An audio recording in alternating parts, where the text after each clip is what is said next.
If you wanted to combine really strong academics with elite sport, and we did have a shiny new sports centre, you'd have to think seriously about coming here, because there aren't many other universities in the country who can offer both.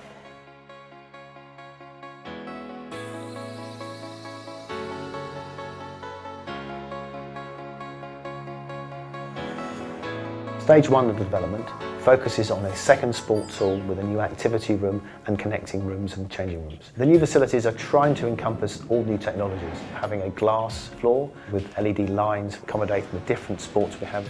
This is a key part of our opening strategy to double the provision for sports hall space for the 40-odd clubs that require indoor dedicated training areas. It will be a huge change for the university.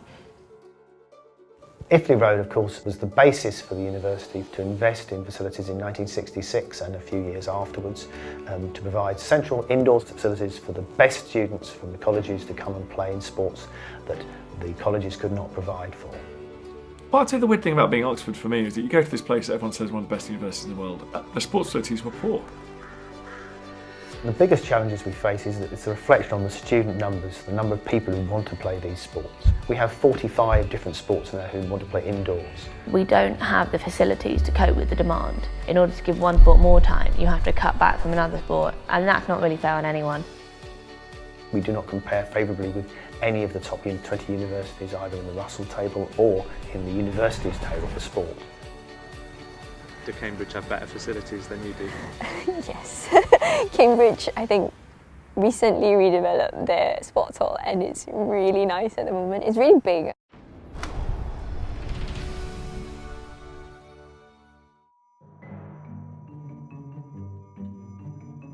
Sport has changed and the universities have changed, but Oxford is littered with sporting success stories.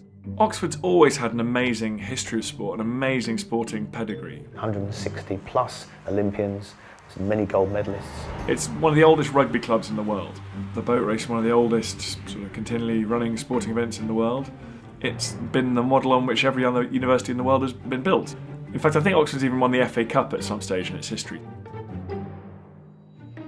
As a historian, I passionately believe that history matters. I believe that history can inspire us to achieve greatness in our own lives.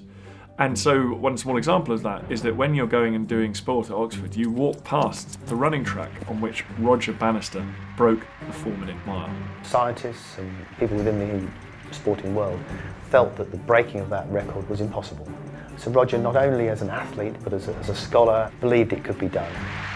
And Bannister has done it, though he's out on his feet. I felt a state of collapse at the end, but I wasn't sure that the race had been won in under 4 minutes.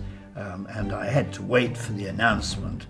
And he said a list of all the various titles that were broken, ending up in a time of 3. Well, all I can say is that I'm absolutely overwhelmed. This track represents that historic moment. There is magic in the air. You know that people before you have gone on to break world records, do the impossible there. So you think, why can't I do that myself? Do you think that sport is still important to Oxford University? Very important. Between age 19 and 21 are the years of maximum potential. It's just a really good way of getting away, relaxing, and sometimes it even helps me sort of think through the things. For me, I think it made the difference between finishing my degree and dropping out. I think that having such a redevelopment down at the Iffley Road site will provide Oxford Sport with a home. When the whole facility is completed, stage 1, 2 and 3, it will be one of the most striking sports facilities in the university sector. Having a new sports centre would show that the university cares about sport. The principle is sport for all.